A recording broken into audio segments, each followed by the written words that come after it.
Good evening, everybody. Welcome by Mindful Elevation. I'm your host, Ramunda Hanze, and I would like to thank you for spending your time with us tonight, and where we're going to have an interesting topic. So, as a stress and anger management coach, I'm always want to bring information that can enhance our life, and it's being on different type of topics and not only on stress and anger. But for example, where we're going to talk about tonight about our health, specifically about diabetes and hypertension and obesity, and in a way that kind of like brings stress in your life as well. So I find that very important to bring those type of information as well to you, so you can be better informed and able to enhance your life, better your life, choose a path that fits you. So for tonight, we're going to be talking with Dr. Zinul Khan, who is a sports expert and also specialized on diabetes, hypertension, and obesity. So good evening, Dr. Khan. How are you doing? Good evening, Dr. Romanda. Am I pronouncing that correctly? Yes, very good. Okay, uh, great to be here. Thank you for having me. Thank you for Um, accepting our invitation. and just to clarify, I'm a sports and exercise medicine doctor, which is why I work in the realm of diabetes and non-communicable diseases. But I'm not an endocrinologist or a diabetologist, but my specialty is sports and exercise medicine. Okay, yes, yes, that is good to clarify that at the beginning. you started Sure. a, you started a little bit already, but can you tell us about yourself, a little bit about yourself, so we can know who Dr. Khan is? So, what about me? I am a father. I am a kite surfer. I am a beach enthusiast. I am a doctor. And as of this week, I'm a best-selling author. So, lots of hats: entrepreneur, course creator, and I am on a mission to help diabetics and people who are overweight or obese um, to solve their issues with having too much weight and what obesity has to do with diabetes and how they're linked. Mm-hmm. And there is actually a new term that's used in medicine now, which is called diabesity. Right, so they've taken diabetes and obesity because they're basically two sides of the same coin, Mm-hmm. and they put them together and call it diabetes. So when you're obese, you're at a high risk of developing diabetes, almost 80% in the first 5 years, and 100% if 5 years and beyond. Right, so that's what I am. I am all those things, and I'm here to help people really get to their healthiest weight. Nice, thank you. So, what is the sports and exercise? What does that entail? So as a sports doctor, you work with sports teams, high performance athletes. So you've seen Usain Bolt and you've seen Serena Williams and you've seen them performing on those world stages. What then many people don't know, there's a whole team of people who are usually supporting those persons. And we've seen that athletes have performed at high levels, and the way they're performing now, where we try to decrease injuries, we keep them fit, we keep them nutrition under good health. We look at things like how the common colds and basic things like poor sleep can affect an athlete's performance, right? And all of those things make up what an athlete does. And the science, the sports science, has progressed so much in the last 40 years that what an athlete was doing 40 years ago, they could never do today. The days of having the overweight athletes coming out and performing, even the shot put pro tours, you see these guys as these men and women as big people. They are extremely fit and they're not necessarily overweight, they're just large. Um, so that's what sports medicine is, working with athletes to get them to their highest level of performance. Um, Exercise medicine, on the flip side, is taking all those sports practices and applying it to the public, to public health, and to the public as a whole, to show how exercise can transform your life. And not just exercise, but everything that goes with it. Eating healthy, stress management, sleeping well, all of those things are part of exercise medicine. And there's two movements in the world right now. I don't know what Australia is doing, but in the US, in the UK, it's called exercise is medicine or exercise medicine, and the US is exercise is medicine, and they're pushing both those agendas because we've seen that exercise can actually treat more than 40 different illnesses and potentially lead to cure to many, right? Including cancers.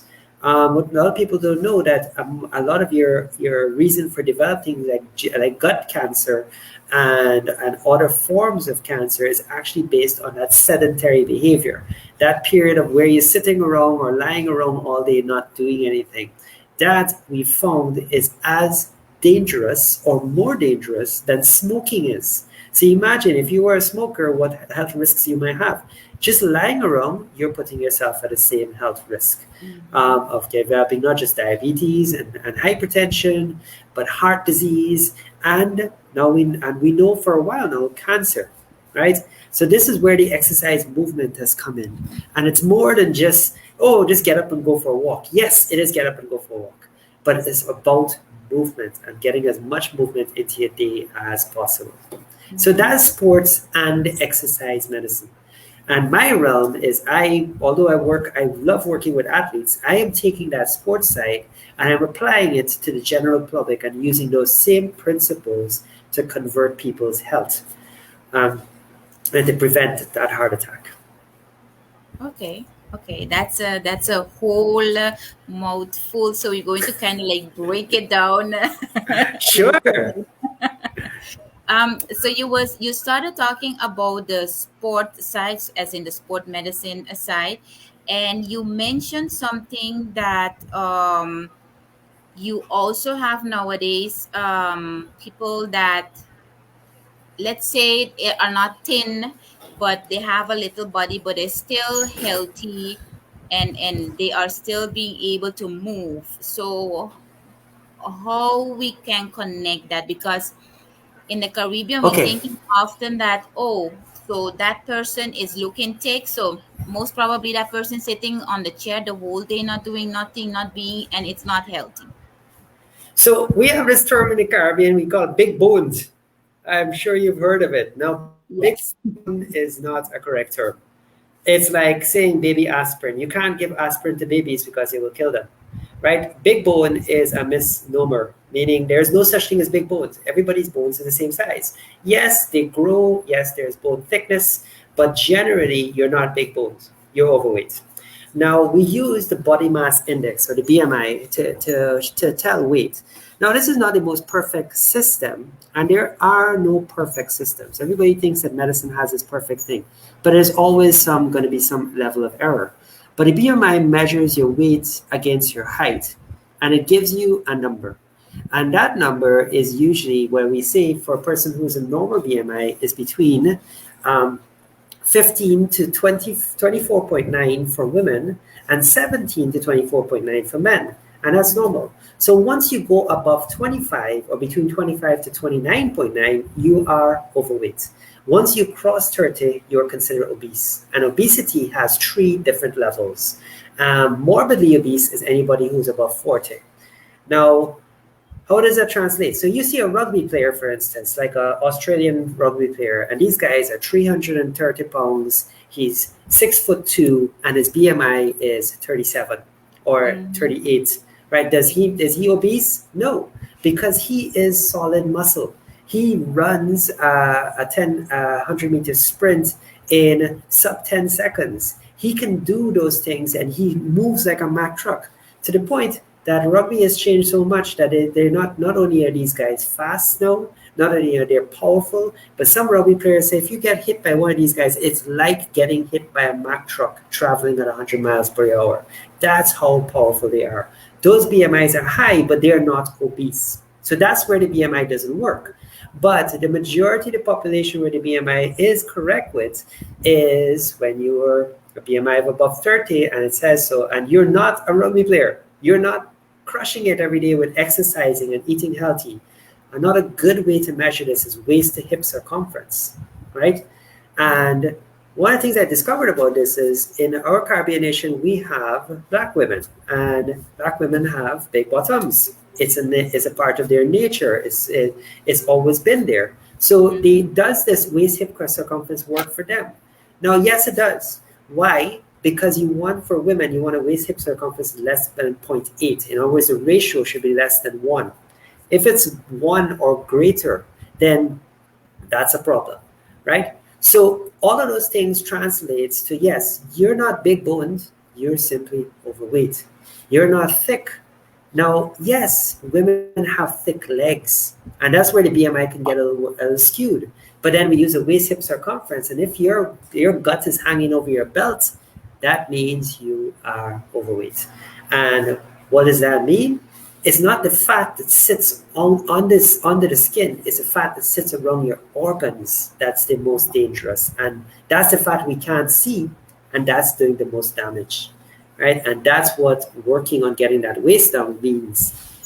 It's getting rid of that organ fat and that waist fat that you have developing. Okay. Okay. Yeah, because and it's a good thing that you mentioned the example, because then we can indeed get a better idea, because often when we have to calculate our BMI, we like, yes, but for us we kind of like skin over bone and still we overweight. So how is that possible? Do we have to continue losing more weight so we can be below the 25? But then you say we have to look at all the other different factors as well, like how many times you does exercise for you to have a better idea. I lost you there for a second. Oh no, yes, you can hear me. Yes, I'm hearing you now. Okay. No, I was indicating that it's a good thing that you gave an example, because often we just think, even me sometimes, I when I have to calculate my BMI, or when I participate with those researchers and they telling me my BMI is over the 25, and I'm like, yes, but then how much more, or I'm already feeling like I'm skin over bone. So does that mean that I need to lose weight? So where you want me to lose the weight and everything? But it's like you said, you have to take into consideration that, for example, you just do exercise every day, so you keep your body moving. So it might not only being that you're sitting the whole day, but it might be the muscles as well, like you indicated. Exactly. So, see, we don't want to get lost in the fact of skin over bone. When I talk about BMI and I talk about waist hip circumference, when you want a measurement, you want a good measurement, there's a couple of them you can use. The waist hip circumference is a lot more accurate than the BMI is. And if your waist is bigger than your hips, that's a problem. Okay. Hear me now? Yes, yes, we were hearing you clearly. Yes. Right, great. So yes, if your waist is bigger than your hips, that's a problem. Now, if you have a little tiny waist and you have big hips, that might translate that your BMI is above 25. Now, as I said, a lot of these things are the BMI is 60% accurate in majority of cases, which is a significant number, right? Mm-hmm. So if you're seeing your BMI is above 25, then the next thing is to do is pick up a tape measure, measure your hips, measure your waist, and if your hips are bigger than your waist and your belly isn't hanging over your belt, yes, then you're okay. But if you have a gut and it's hanging over your belt and they're both the same size, or your waist is bigger than your hip, that's a problem. That's telling you you are putting yourself at health risk. Yeah. Okay. Okay. That's clear. When it comes to the exercise medicine, because you said you wanted what you have been doing with the, let we call them the athletes, the sport people, you want to translate that for the general public. So what is the reason actually that you wanted to make that transition? So let's talk about diabetes in our Caribbean nations. If you look at the statistics, the Caribbean is up there in the top nations in the world with a diabetes problem. And the WHO is constantly saying that. Right here in Trinidad and Tobago, our most recent number, which was done in 2016, is stating a 14% population of diabetics. Mm-hmm. I think today that is actually much higher. We just don't have any studies to show it. But our recent statistics from our Ministry of Health is showing that our population is 56% overweight and obese. That is a scary number. That is saying that being a slim person or being a fit person, you are actually in the minority, which is supposed to be, that's not supposed to be the case. So what does that mean? And this isn't just isolated to Trinidad. It's not isolated at all to Trinidad and Tobago. It actually goes right up the islands. One of my friends in St. Lucia, he says the hypertensive rate in St. Lucia is 25%. It's one of the highest in the Caribbean and one of the highest in the world. This is diabetes, hypertension, heart disease. You're talking about cancers. All of those things are non-communicable diseases, and they're on the rise in the Caribbean. How many cervical cancers are we seeing? How many gut cancers are we seeing? How many breast cancers are we seeing? It's fairly rampant. Exercise is the solution. And that's where I think, as sports doctors, and we're seeing this movement in the developed countries, places like the US, places like Canada, places like Australia and the UK, they are pushing the exercise is medicine and exercise as a necessary part of getting a nation healthy because that's the solution. Germany, Holland, Belgium, all of these nations have been pushing this for years. It's time for our Caribbean people to step up. It's time for our nations to really start making exercise a central part of every healthcare system. And that's where I come in. That's where me and my colleagues, other sports doctors come in. This is where the engagement should occur. And this is why I've transitioned from working primarily with athletes to now going for a more public health perspective and attacking and showing the public how we can prevent and stop these diseases from harming us. It's a crazy number. And think about this. I saw a 25-year-old young man who's overweight, who's morbidly obese, right? And he had a heart attack. He had to have triple vessel bypass surgery at 25. What were you doing at 25? Were you thinking about your health? No. You were out trying to get your career going. You were trying to hook up with a guy or a girl. You were trying to figure out yourself. You weren't worried about your health. What's the number one cause of death in people under the age of 30? It's actually car accidents and things like suicide and drug abuse, right? It is not heart attacks. That is something for people above the age of 40. So when you see a 25-year-old a heart attack, we have a problem. And it's time for us to make that shift, both as a culture and we love our food. We're in the Caribbean, don't we love our food? Everything is Yes. about food. And food is love. But how do you eat healthy? But here's something gorgeous about our Caribbean.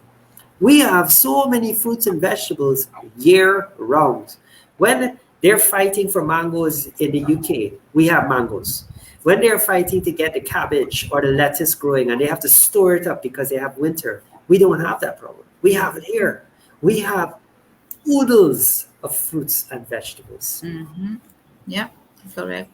It's funny that you mention the mango because doesn't mango have a lot of sugar that is kind of like not so good for when you have you're suffering from sugar? Okay, so here's the thing.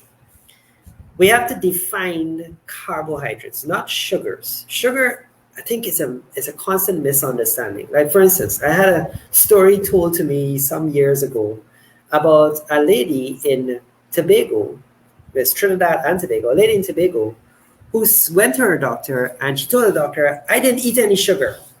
And he says, why is your blood sugar so high? And it was 400 and over. And if you know, a blood sugar shouldn't be above 120 on any given time. Yes, it spikes after you eat a meal, but it's supposed to come down to below 120. Her blood sugar is 400. He says, what happened? He's like, I was at a fair yesterday. We all know the May fairs, the Sunday fairs, these great events where there's lots of food and stuff like that. And he's like, what did you eat?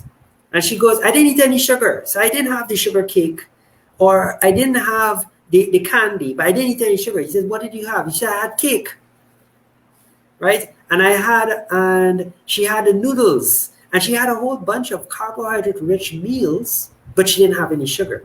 So the misunderstanding is using the term sugar to represent carbohydrates.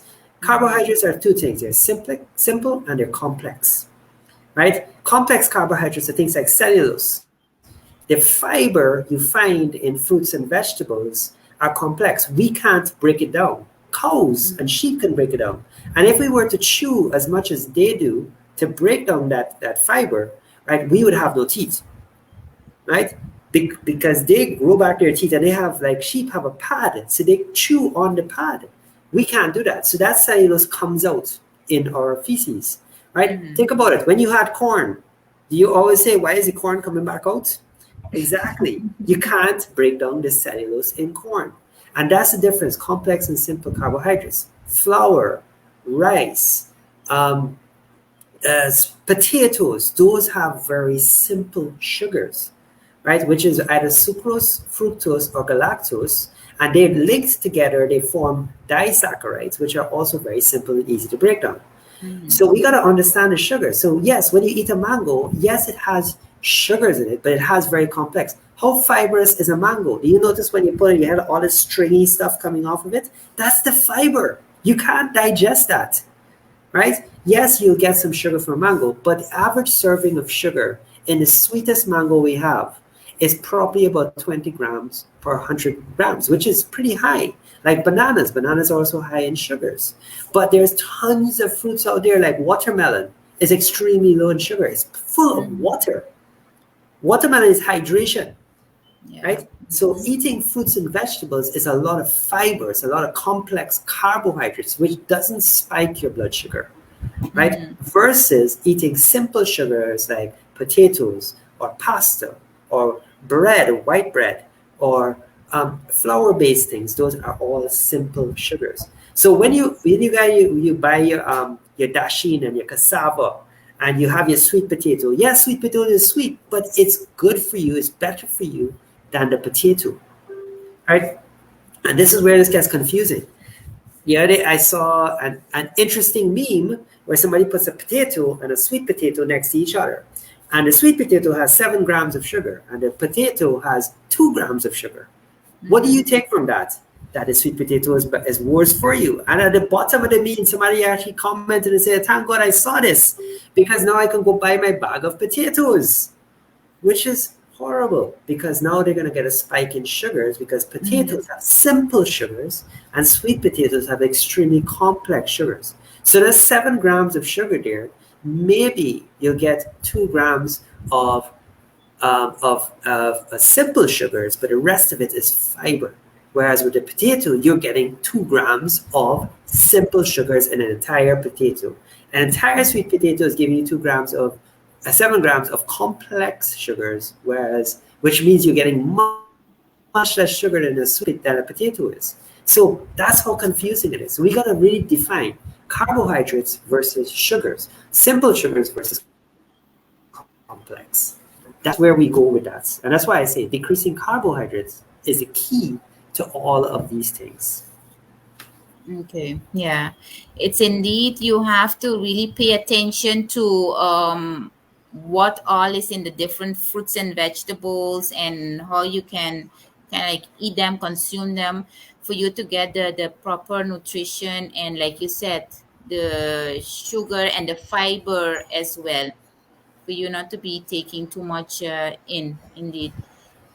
Is it possible to give, I know you said you're not dietitian, but is it possible to give a little explanation of how diabetes start?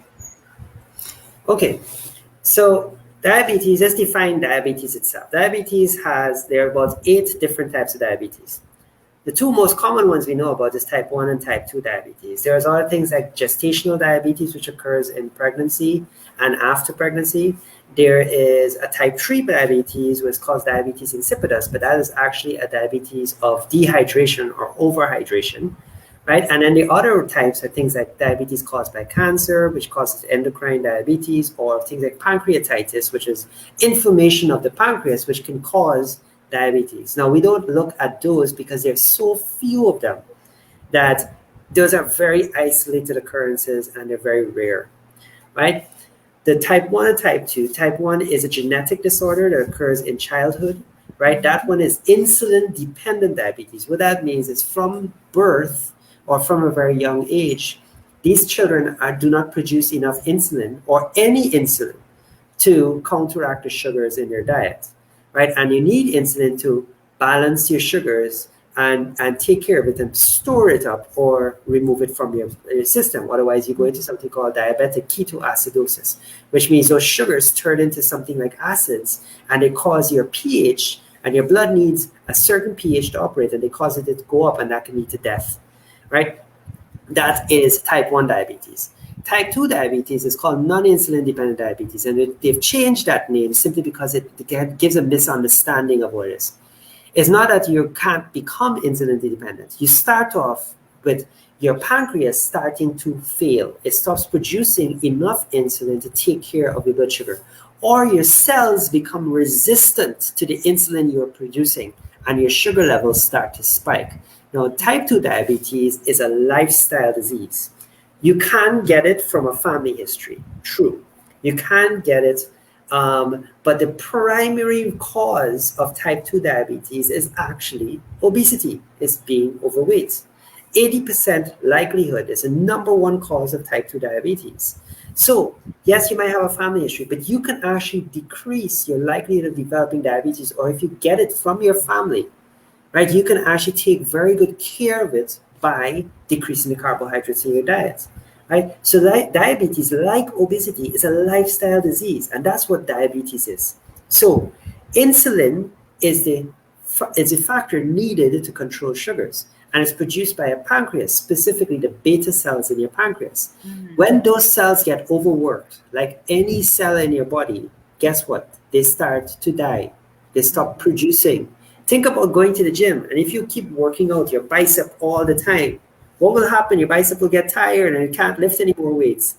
You're doing the same thing to the pancreas by overloading it with carbohydrates, with simple carbohydrates, and it's causing it to produce more insulin than it should be producing, and eventually that leads to it. So when you go to starting having to take insulin, that means the pancreas is either not producing enough insulin, so the levels are so low that it can't have an effect anymore, or it's completely stopped producing insulin, which means all the beta cells have died, right? And that's a very simplistic, I mean, it's way more complex than this when you look at the science behind it, but it's a very simple way of how this all works.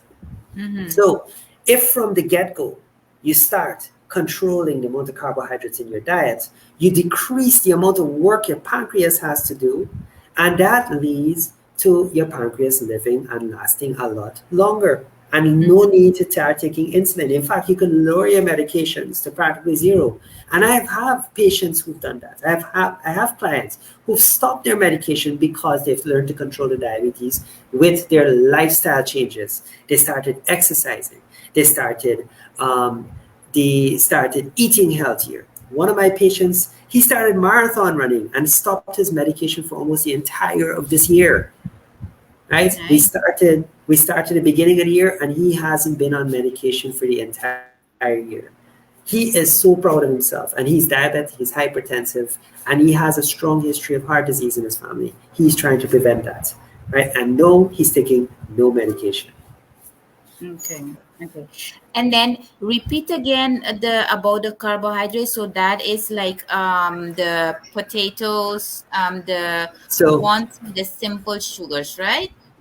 so I have 5 things I teach my clients about, and it's called the 5 whites. The 5 whites are flour, white or brown sugar, pasta, rice, and potatoes. Those are your 5 whites in your diet. remove the five whites, I call it, and replace it with other things. So, for instance, like pasta, you can use things like spaghetti squash or cauliflower or zucchini. All those things are great replacements for pasta. You can use whole wheat pasta, and there's other types of pastas out there. You can actually take um, like squash and put it in one of those things that they make strings out of Yeah. fruits and Mm-hmm. make Mm-hmm. pasta out of that, and that can be your pasta for dinner. Same thing for Yes. pasta and potatoes. We have all these gorgeous things like cassava and sweet potato and edo and yams. Those are all great replacements for potatoes. Things like Mm-hmm. sugar, you have things like stevia, which is a very natural form of sweetener that is actually 500 times more sweet than sugar, right? So you use less stevia to get your tea sweeter without spiking your blood sugar. But you can use things um, like honey, agave syrup. You can get creative with this. We use in Trinidad we use brown sugar to make browning to make our stews. Instead of doing that, use molasses. Molasses is a lot more potent. You use less of it, so therefore you're putting less sugar in your stew, right? And that gives you the same robust flavor that the browning does, right? So there's always these great substitutes we can use. Rice, again, can use things like cauliflower, Mm-hmm. broccoli. All those things are great substitutes for rice. Like you've never made a cauliflower and then just chop it up and it looks like the rice. Voila!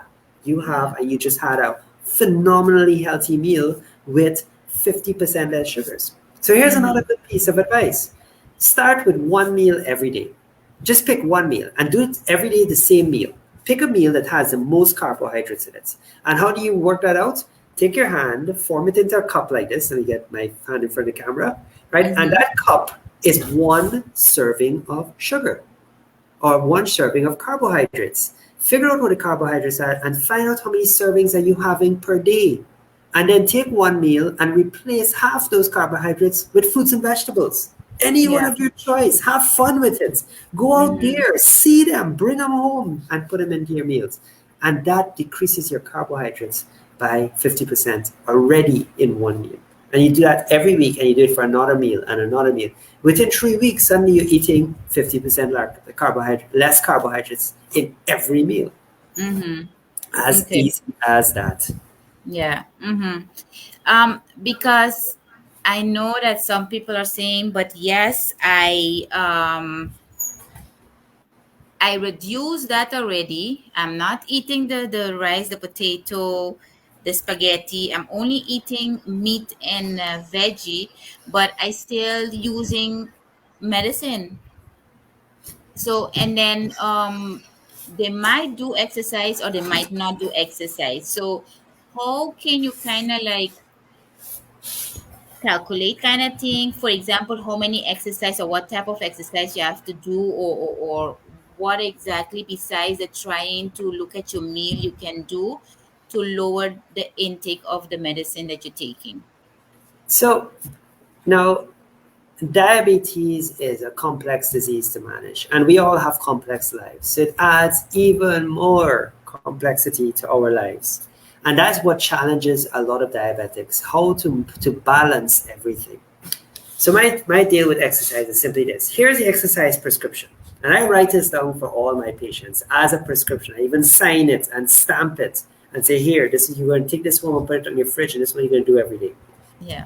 Exercise is simple. First off, choose something you like to do. It must be something you love. Something like walking, riding, swimming, running, whatever, jumping, skip rope, pole dancing, dancing. If you like to twerk in front of the mirror, that's exercise. Everybody thinks that it looks vulgar and so on, but if you're alone in front of the mirror, you can go to town. Dance like nobody's around, right? Mm-hmm. I've known people who started exercising by just dancing, right? Start with something you love. Do it for 30 minutes every day. 30 minutes. But don't start with every day. If you've never exercised before, don't go do 30 minutes exercise every day. Why? Because by the next week, you're going to quit because you're going to be in pain and you're just not going to enjoy it. So start with 2 days a week. And here's the thing, in that 30 minutes, you can break it up. It's a total of 30 minutes every day, not a total of 30 minutes every time. So you can do 10 minutes 3 times a day. You can do 5 minutes 6 times a day. So, in other words, start exercising, go as long as you can, stop, and then repeat it until you get further and further. So, if you just did 5 minutes and you got winded, stop. Go back and do another 5 minutes, half an hour later, or an hour later. Here's another good way to do it. Every time we eat, like usually 3 meals a day, most of us do, Yeah. right? Every time you have a meal, go for 10 minutes of exercise. Guess what happens when you do that? You increase the sugar burning in your body by up to Mhm. 20% when you do 10 minutes of exercise after a meal. And guess what? That half an hour exercise, the higher the intensity, that exercise continues to burn fat and sugar for 20, from 2 hours to up to 3 days after you stop that exercise. So the more intense it is the more it burns and for longer. So that's Yeah. what exercise translates as control. But as I Mhm. said, diabetes, hypertension, heart disease are complex. And there's some things that are missing in a lot of people's lives that makes it hard for them to take control. One of them is support. The next one is encouragement. And the last one is accountability. I always say, who are we accountable to when it comes to our health? Nobody but ourselves. Yeah. Unless you get sick and then suddenly you look at your family and you go, I want to spend time with my kids. I want to spend time with my grandkids. And now I'm sick. But when Mhm. did you get sick? It wasn't something that happened yesterday. It's something, when it comes to lifestyle disease, it's something that's been happening for months, years. Take care of your health now to have a future with your children, with your grandchildren, right? Yeah. So who are you accountable to? Make it accountability to somebody else. But if you can't, that's where people like me, sports doctors, people like me who run courses on diabetes come in, because we offer you the support, the encouragement, to really take on that. And we give you the accountability. We create accountability groups that you're always accountable to somebody else. I equate it to this: when you went to school, who were you accountable to? It wasn't to yourself alone, otherwise you do no work. It was to the teacher, it was to your parents, it was to the money you have to pay for the school. You're accountable to somebody else. And that's what makes it hard for diabetics and for hypertensive and those who are overweight. Who are you accountable to? Yeah, yeah, that's a important, interesting, and important thing because we're thinking that everything we have to do on our own, but it's nice to have a support group that keeps on motivating you as well for those days that you're feeling like you don't want to do it or you can't do nothing. So, Very true. the hypertension is that if does that fall in the same line as the diabetes or does that? Yes. Okay. Now, hypertension is a lot.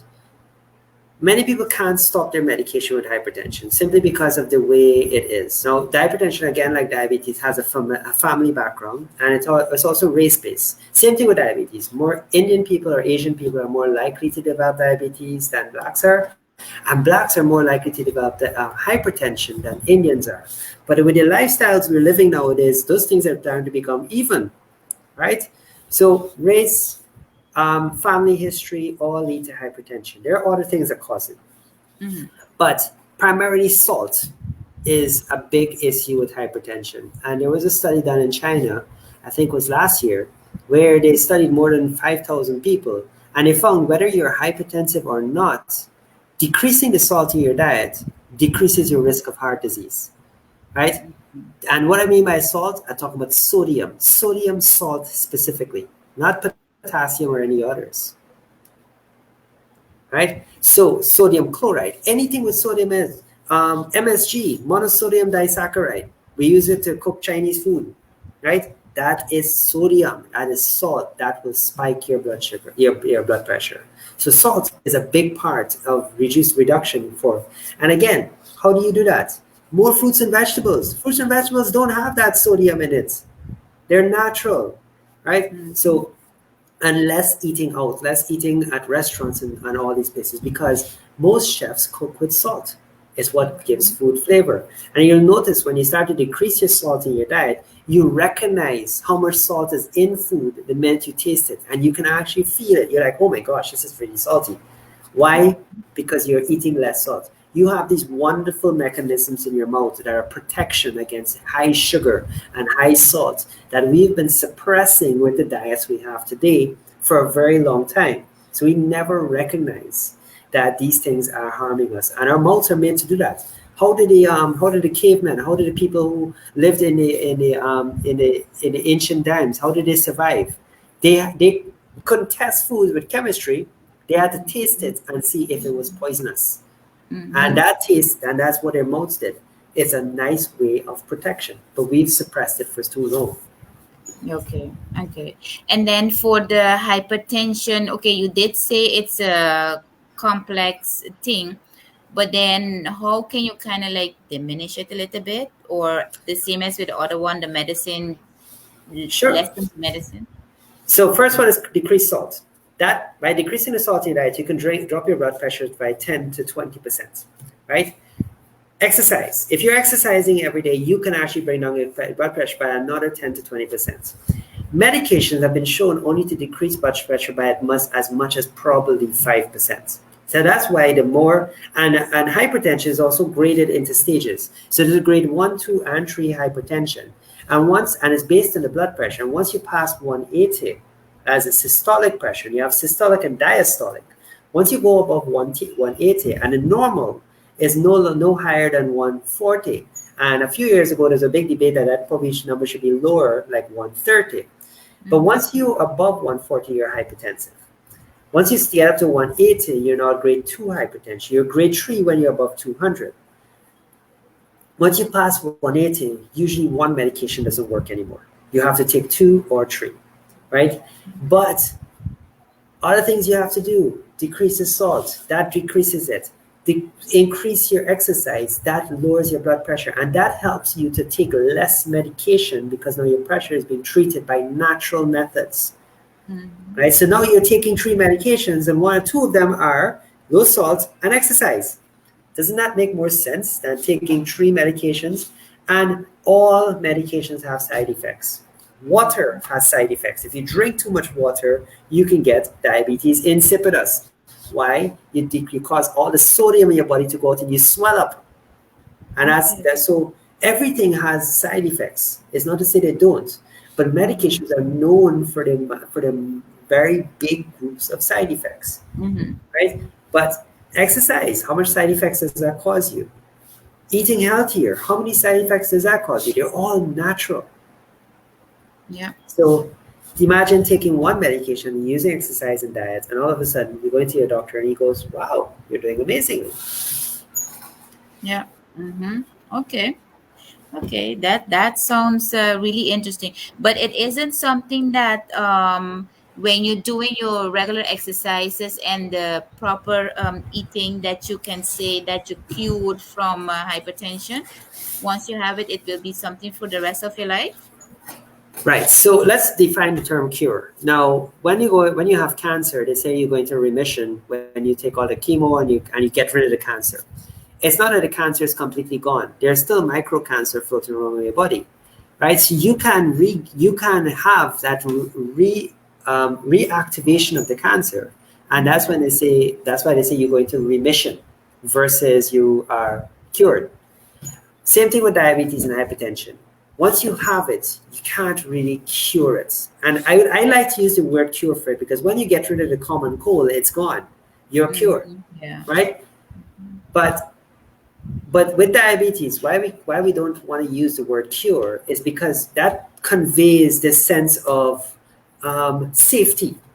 So I can now go ahead and do whatever I want, and I'm good. I don't have diabetes anymore. But Yeah. that's not true. If you go back to that unhealthy lifestyle, it will Mm-hmm. come back. You will Yeah. have diabetes again. Same thing Yeah. with hypertension. It's there. Hypertension affects the way your blood vessels constrict, right? Mm-hmm. And that's what I say. Hypertension is complex. It has a lot of features that causes it, and we're still studying it and getting a better understanding of it, right? So, but if you go back to eating that high salt diet, if you go back to going back to that sedentary behavior, guess what? Your blood pressure is just going to go back up, right? So it's not to say it's cured, but it's in a state of remission. In other words, be vigilant. When you use remission, people tend to constantly keep in the back end, yes, I still have this, but now I'm under excellent control. And Yeah. that's good. Okay. Okay. So actually, the important thing is to use what the nature is giving you. Use your own body by doing the exercises, and then of course your mind to pay attention to what all you're putting in your body and how you use your body. So kind of like we have to go back to nature, kind of almost. Well, nature has never changed. I mean, look at the Chinese and the Indian cultures. They've been around for 5,000 years and more. And I gotta say, Chinese medicine has to be doing something right. It's survived for 5,000 years. So, Yeah. and we get many of our medications from nature. We study nature in order to give us what we use. Mhm. Curare, which was used to paralyze people. That comes from Mhm. nature. Many of the drugs and so on we use are basically testing from the Amazon and other jungles around the world. Right? So Yeah. nature is a big part of everything. And my goal is, well, this is why they're called lifestyle diseases. Now there are diseases that need medication and we can't get around it. Insulin in insulin dependent diabetics. Insulin also comes from nature, right?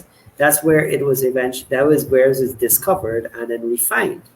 So Mhm. insulin in type 1 diabetics, they have to use the drugs, otherwise they will be sick and they could die.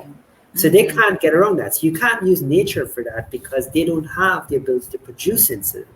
Mhm. But with the type 2 diabetics and hypertensives, nature can play a very big role in it. And it's not just nature, it's these things that should be done anyway. You Yeah. should be exercising, you should be eating healthier, you should be managing stress. Stress causes more heart attacks than any other thing in the world, right? Correct. Why? There have been people who have died just from stress, had a heart Mhm. attack just from stress. Nothing is wrong with them. They're Yeah. healthy, they're exercising, they're doing all the right things, but they're working too much or they're not taking breaks, and voila, they get a heart attack. Yeah. So if you're not managing stress, if you're not sleeping, right? And you talk about mindful elevation. Mindful elevation is sleep. It is managing stress. It is being mindful of yourself. Take Mhm. a break. Take a moment for yourself, and Correct. don't beat yourself up for doing that. You know, you. I'm sure this is what you speak of all the time. Is take moments for yourself. You must Yes. Correct. meditate. Yeah. Yes, be mindful. Breathe. Yes. As But we simple as living. that. Yes, exactly. But we're living in a world where we thinking that we have to keep on going, going, going, going, because otherwise, if we stand still, that's not good. So we I have had to change our mindset. I was speaking to a psychologist who teaches CEOs how to take breaks. And he says it's one of the toughest things to convince them that if their level of productivity goes up if they take a break versus working an 8 hour day consistently and not taking that break. And if you notice, if you're doing work, if you take a 15-minute break, you come back, you realize your brain is able to settle down and you're more focused. Yeah. So breaks are extremely important, and that's why you see places like Amazon and Google have they have break pods where people can go and take a Mhm. nap. They've Yes. developed cultures within their companies that allows their employees to take that rest because they know productivity is much higher if they have Mhm. rested employees. Yes. Yes. I agree. We need to get some of those sleeping pots here too. Yes, in the Caribbean, we need to move away from the 40-hour work week. Yes. Yes. Yes. Yes. Yes. We need to keep on fighting for that. So one Oh, yeah. day it will reach there. I'm a full out advocate for the 4 day work week. Let's have a 3 day weekend and like somewhere in the middle of the week have a break. Like you work Monday and Yes. Tuesday, Thursday and Friday, and then and you Mhm. have a break in between somewhere. And I can say businesses will see a massive increase in productivity because of that. Correct. Correct. Because after a certain time, you just feel yourself, your energy going down, and your brain isn't functioning anymore. So it doesn't even make sense to Yes, continue trying and pushing it. So the yeah. the Spanish siesta. It's a good idea. Yes. Yes. Indeed. And interestingly, that comes from the Muslims. Okay. That the Spanish, the Moors, when they moved into Spain, they brought the Mhm. siesta from Islam. Islam believes in that Spanish siesta. It's where it came from, where after you have lunch, because it's the hottest part of the day, they would take a break for a few hours. And between lunch Yes. and the afternoon prayer, that's a break time, and then you go back to work after afternoon prayer. Yeah. So, Yeah. Okay. Okay. I didn't know it started there, so yeah, I always thought it was from the Spanish culture. yeah, that whole siesta comes from Islam, actually. Okay. You'd come to realize a lot of things we do come from religion. Yes. Yes. Indeed. At one point, you said you does give workshops. So, what type of workshops are those? So I run a course called Defeat Diabetes. Now, Mhm. everybody gets bogged down in the name thinking, oh, it's only for diabetics. No, it's called Defeat Diabetes because I'm fighting against the pandemic of diabetes and obesity. Mhm. And because they go hand in hand, I mentioned it earlier, diabetes and obesity are basically both two sides of the same coin. Obesity is the number one cause of diabetes. And now they've put diabetes and obesity and made it one term, calling it diabesity. And the reason for that is because we know once you're obese, you are at a high risk of developing diabetes. So, how do Mhm. we counter diabetes? We have to solve the problem of overweight and obesity. How do we solve the problem? By doing something like called Defeat Diabetes. So, my Mhm. course is about the four pillars of health, where I deal with exercise and I show you how to implement it into your life, not my life, because I exercise differently from everybody else. Not Mhm. everybody does the same, but I show you how to do it in a very fun and effective way. I show you how to eat healthy and choose healthy habits. And again, I show you how you can actually eat healthier without having to give up the things you love, Yeah. right? So, for instance, if you're like my wife, she loves chocolate cake. But how often does she eat chocolate cake? Yes, she's going to eat it on her birthday. That's once a year.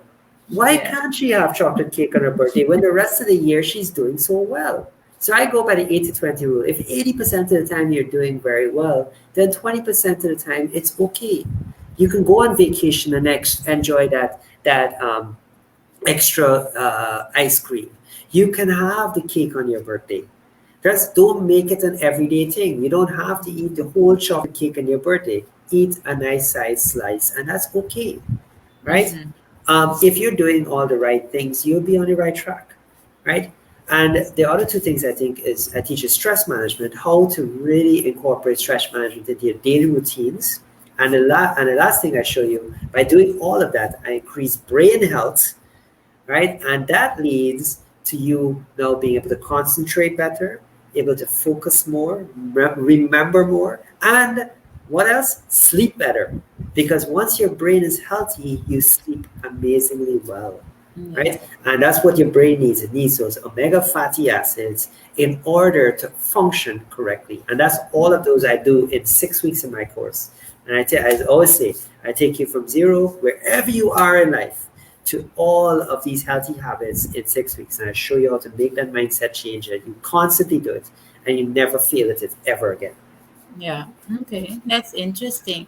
And the book that you just launched today, and congratulations, by the way. So Thank you. give us, yes, about the book. The book is called The Game Changer.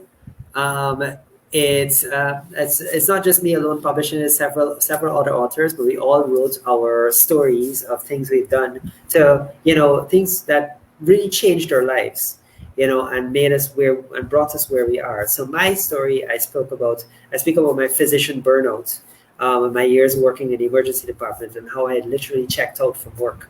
So that's my story, and that's why it's become a number one bestseller because it really is about people who are entrepreneurs, who are crushing it in the market, who are doing well for themselves, and they show you how they were able to overcome those obstacles and make a better life for themselves. So it's called The Game Changer.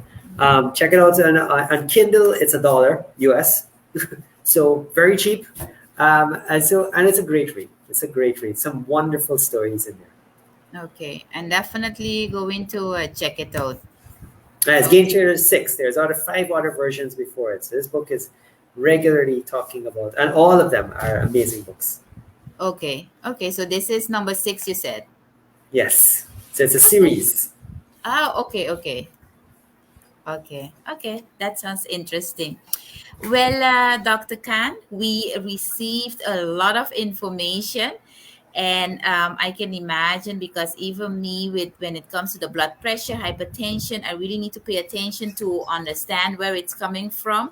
But at least the most important thing that I understood is your eating pattern, to change it if you have to, do some little exercises, and also manage your daily life and how you stand in life. So I would like to thank you very much. And But before, yes. yes, before we close off, I do have a gift for your audience. Mm-hmm. I have an ebook that I have written that I will share with you. You can share with your audience and you can share with your following.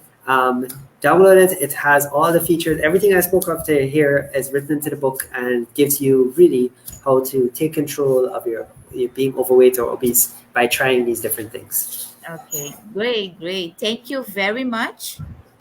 I know the audience will really appreciate it, because then they can indeed read the information in their own time again to really understand it and everything. So before we close, do you have any tip or advice for us? Sure.